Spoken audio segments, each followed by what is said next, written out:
Hello, everyone, and welcome to the latest in our Wednesday noon webinars. I'm Kathleen Turner, one of the librarians on our health sciences team, and Rachel Widener is here as my co-host to help with some of the technology behind the scenes, such as discovering that our Zoom link wasn't working.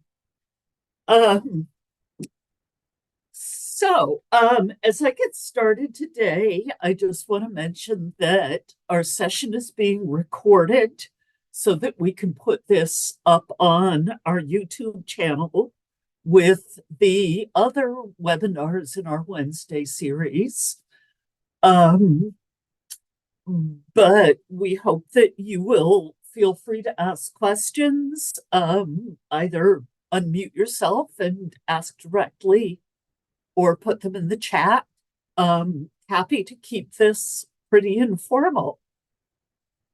I'm going to start out this webinar by saying that our topic today, primary source collections.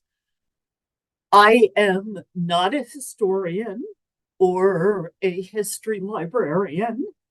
I am not an archivist, but I have become more and more aware of some of the primary source resources and collections that we have available through the libraries, and wanted to raise the visibility of them a little bit. And we're hoping to do that in some other ways after this workshop as well. But I just want to highlight some of the sources that we have available, in hopes that they will get further use. And I encourage all of you, even if you don't have a particular academic reason to use them, that you'll visit some of these resources and explore them and see what's out there. Some of them, again, are really quite fascinating. I'm going to put a document in our chat. If I can go and find it quickly, I may have to go look for it. So I'll do that a little bit later. That lists some of the resources I'm going to talk about. Most of them can actually be found through our database's A to Z list. So first, for those of you like myself who might be unfamiliar with what primary sources are, I went looking for a good description and, not surprisingly, found one from the Library of Congress, that tells us that primary sources are the raw materials of history. They are original documents and objects that were created at the time that's under study. They're different from secondary sources, accounts that retell, analyze, or interpret events, usually at a distance of time or place.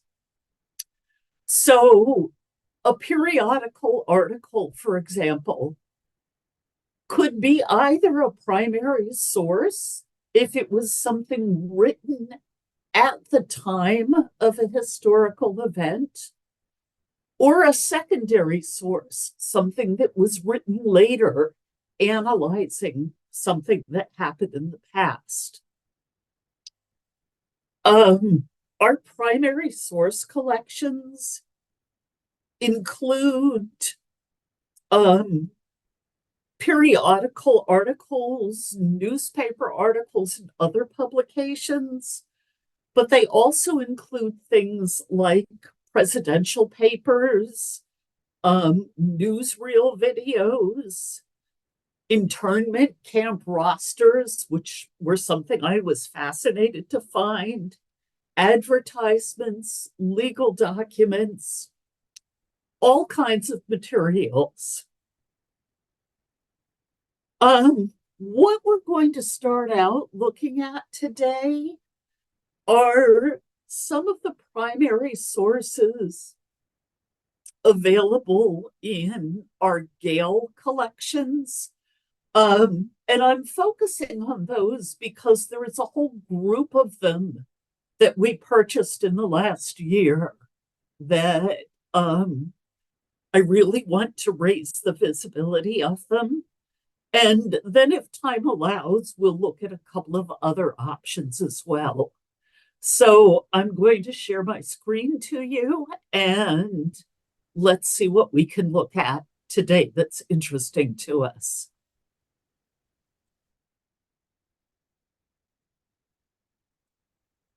So starting out at our database's A to Z list, I'm going to jump to G for Gale and go to our Gale databases.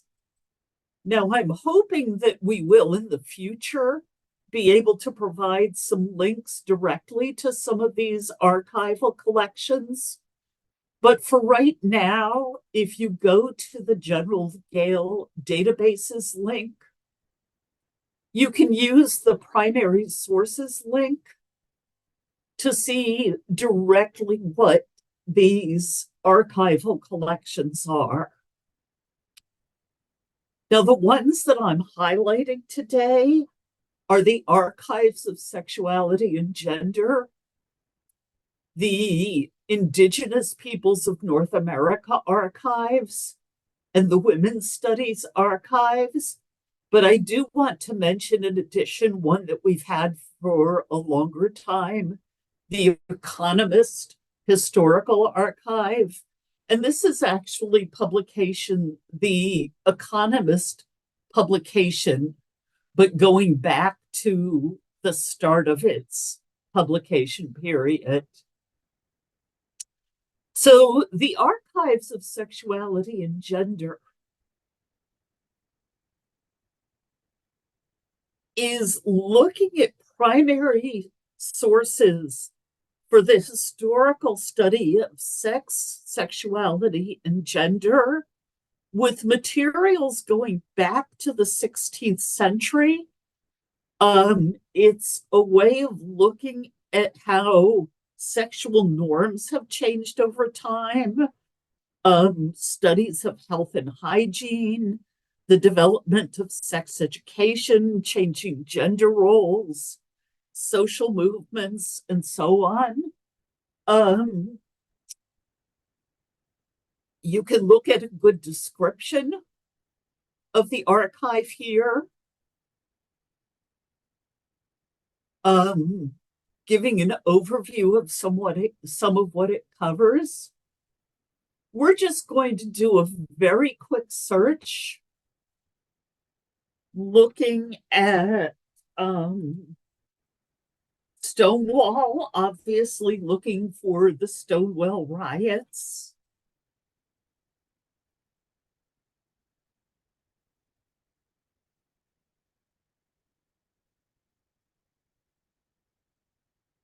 And looking for mentions of transsexual or transvestite in materials about Stonewall.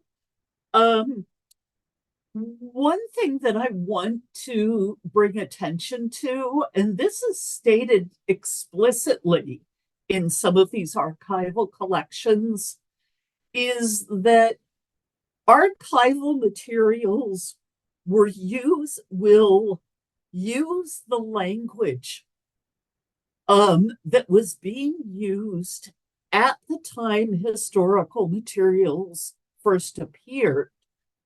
So sometimes the terminology used might be very outdated, or sometimes even use terminology that may be considered offensive today, but it is giving you a true picture of what was used at that time.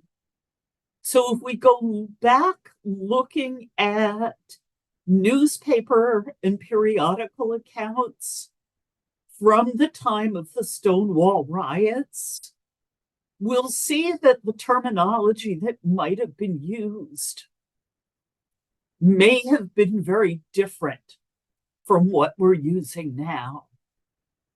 And as you can see, there is extensive newspaper coverage, periodical coverage. We can also see monographs and other materials that were published at that time.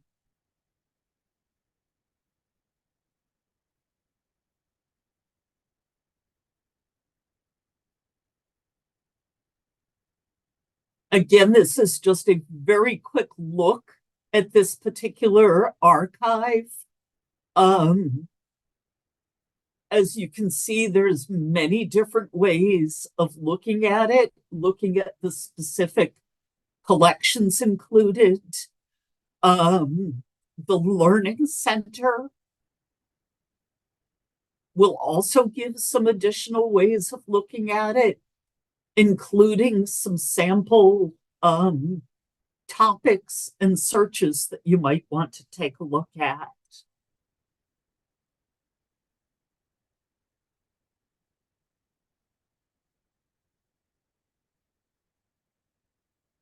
I'm sorry, as usual, the Zoom banner is covering up.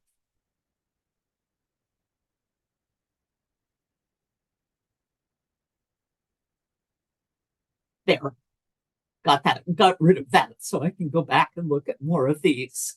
Looking at some of the other Gale collections, the Indigenous Peoples of North America collection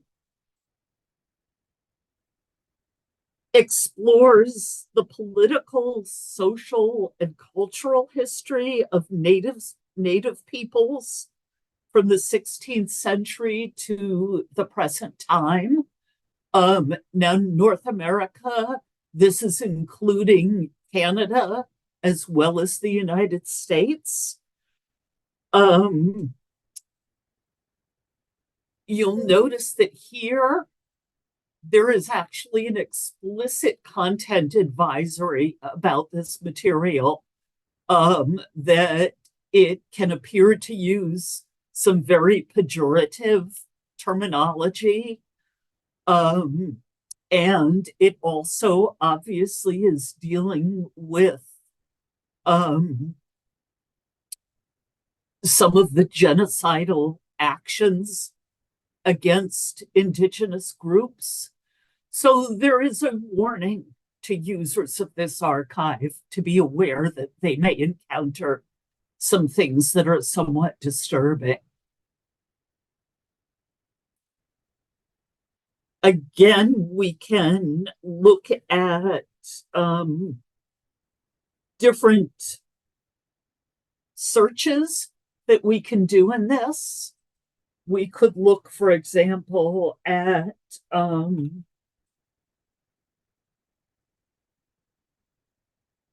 Indian schools, the schools that were established across both the United States and Canada, specifically for the Indigenous populations, or you might say inflicted on the Indigenous populations.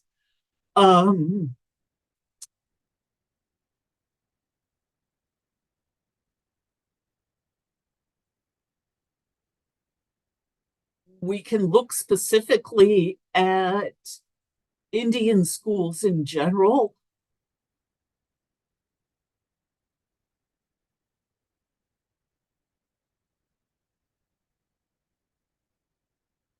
Or we could be more specific, for example,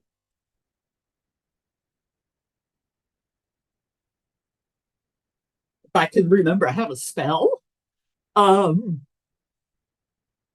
And look for documents related to the schools in Carlisle, Pennsylvania. And interestingly, as you see here, some of the documents in these archives are actually in Indigenous languages rather than in English. So we can see reports by different organizations, correspondence, historical news reports.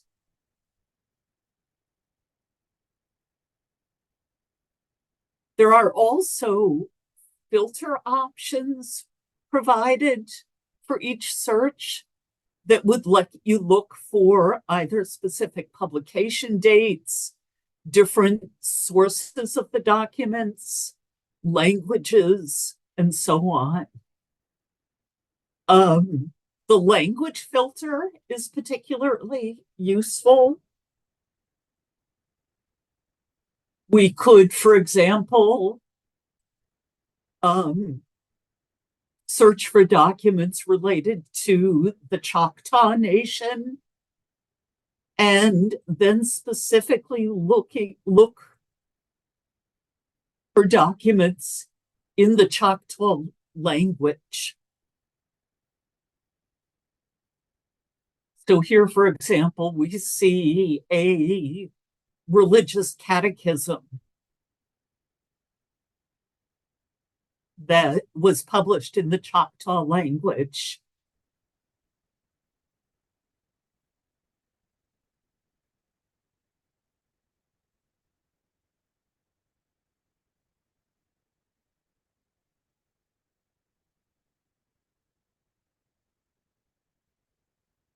And this is when I wish one of our former coworkers, Larry Milliken, was still with us, because he might actually be able to read a little bit of this.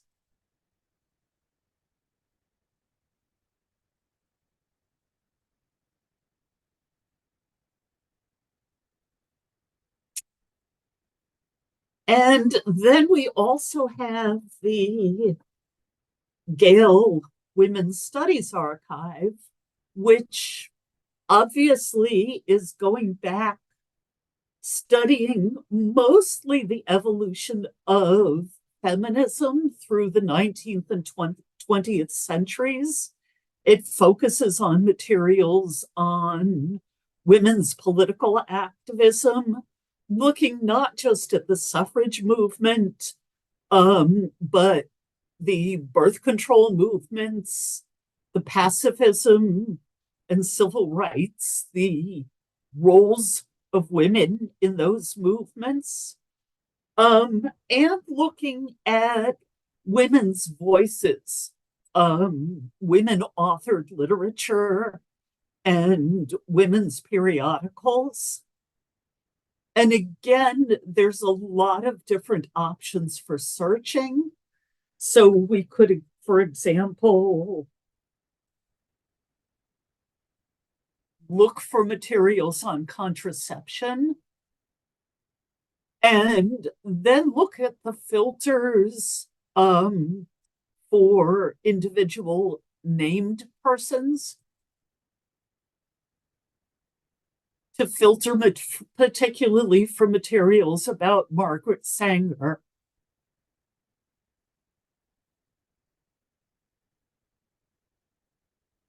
And again, the interest here, particularly looking at the newspapers and periodicals, is that they're giving us not just a view from contemporary time at her work, but how was she portrayed in periodicals and other publications at that time? What was the contemporary view of the work that she was doing?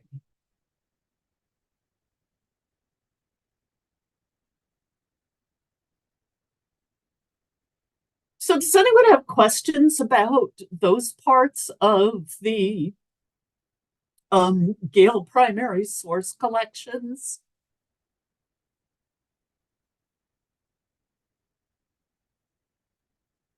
I'm going to move on quickly to look very briefly at the Archives Unbound collections, which are also contained within Gale. These are a little bit different because they are much more focused collections. I'm going to use this collections link up here at the top to look at them. They are much, much smaller. Again, they are very narrowly focused, but on some very interesting topics. The first three of these all relate to the relocation and internment of Japanese American citizens during the World War II era. The first collection is actually looking at the rosters of the different relocation camps. So you could search within these, for example, for the rosters of the Manzanar camp, which, if you're interested, happens to be the camp where George Takei's family was interned, which is the experience that his Broadway production was based on. So you can actually look at each one of these different camps and trace the families who were relocated there.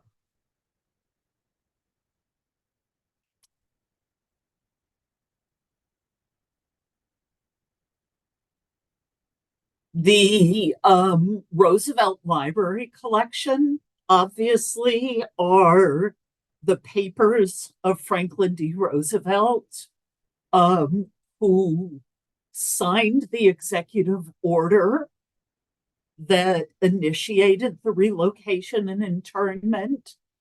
And as you can see, this is a very small collection. It's only 216 manuscripts. But if you were tracing the political background of this would be an invaluable source to look at.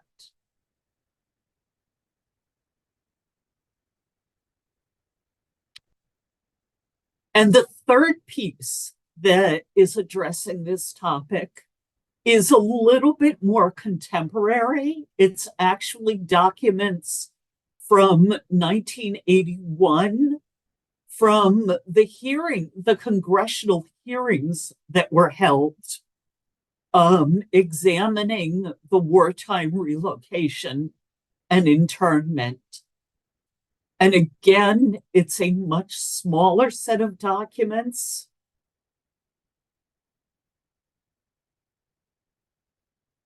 Only 21 documents, but it is covering everything that was presented in the congressional hearings in 1981.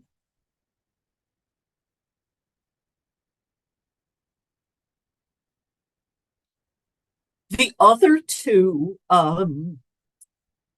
parts of the Archives Unbound collections are dealing with U.S. military activities during the civil rights movements of the early 1960s.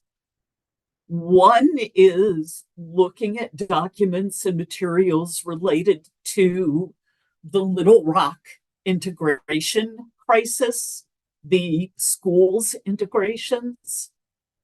And this might actually be of contemporary issue, contemporary interest, because this is brought up frequently in relation to the issues going on at the Texas border with the conflicts between the Texas governor wanting to deploy the Texas divisions of the National Guard in opposition to the United States border control authorities. So again, we can look at all of the documents that were used then when the National Guard was actually used in opposition to the governor of Arkansas at that time to help with the integration of the schools in Little Rock.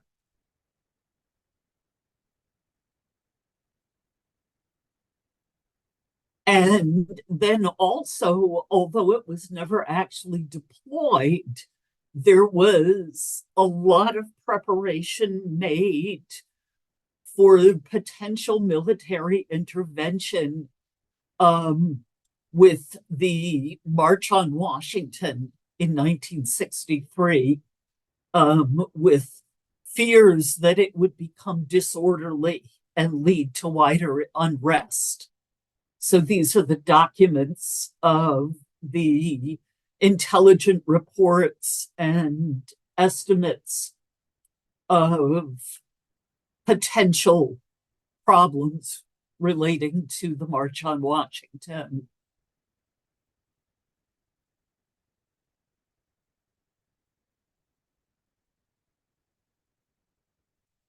So those are some of the primary sources and historical archives that are included within our Gale collections. There's two others that I just want to mention briefly to make you aware of them, because I think they're very interesting and probably greatly underutilized. One is I'm scrolling way down here to find it, the American History in Video collection, which is actually part of our broader Alexander Street or Avon streaming video collection. But these are almost entirely newsreels created in periods from the late 1890s to the 1980s. So again,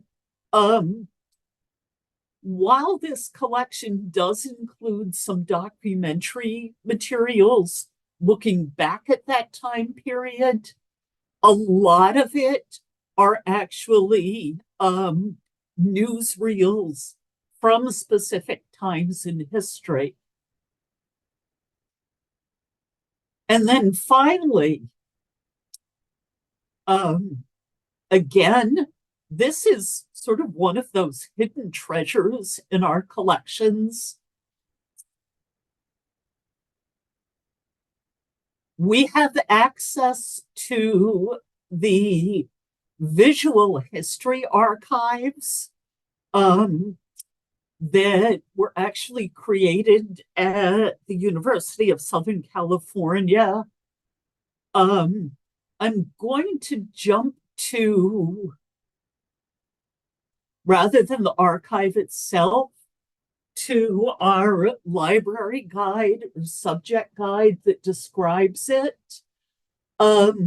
The Visual History Archive and the USC Shoah Foundation were actually founded by Steven Spielberg after he directed Schindler's List. It is a collection of audiovisual interviews with witnesses and survivors of the World War II Holocaust and other genocides, including Armenia, Cambodia, Central African Republic, Rwanda, Guatemala, and other historical genocidal events.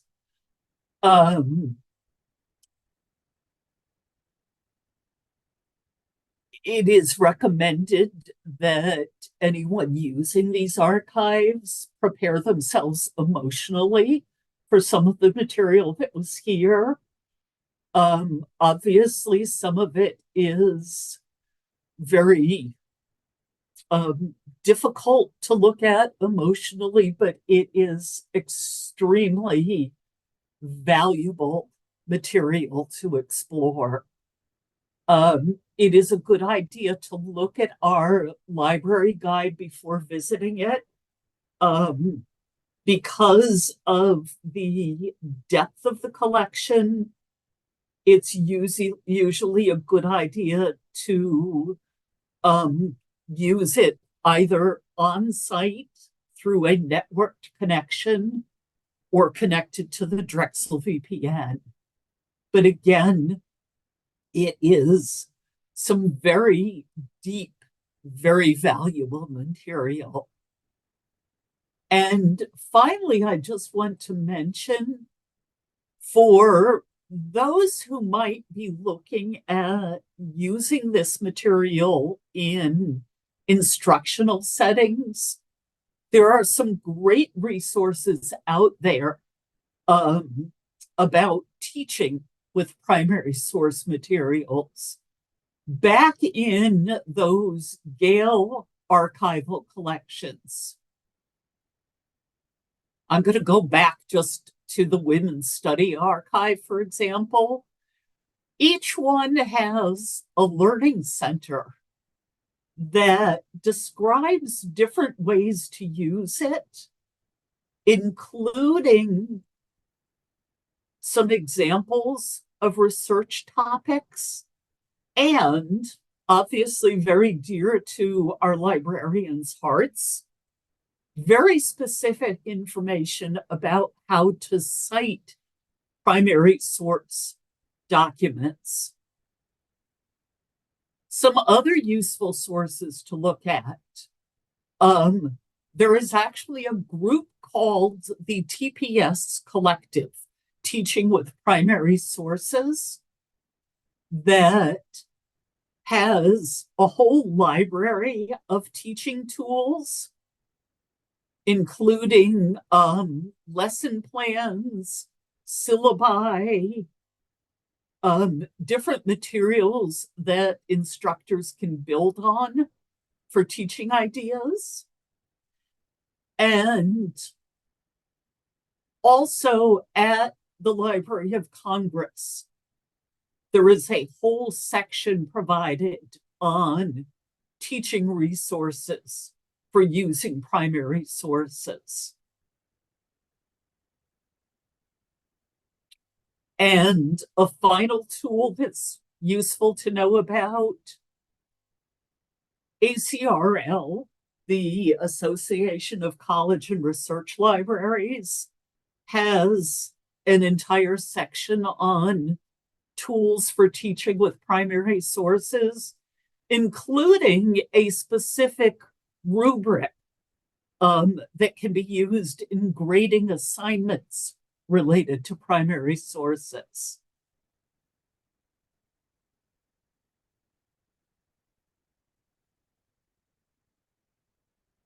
So again, these are hidden treasures in the Drexel Library collections that I hope people will explore.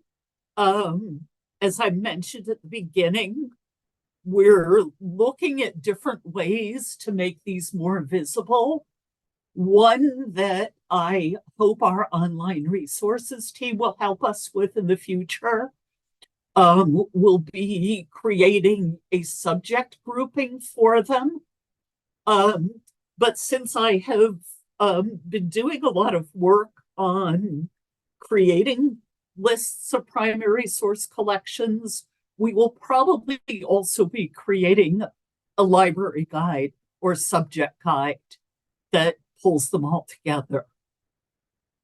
So I thank you for joining us. And do we have any questions from the audience?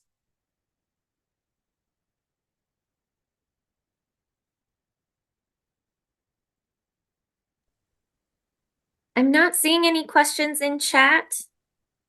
All right. Again, I thank you for joining us today. We will be putting the recording of this session up on our YouTube channel, and I hope that you'll look into our future Wednesday webinars. So thank you all very much.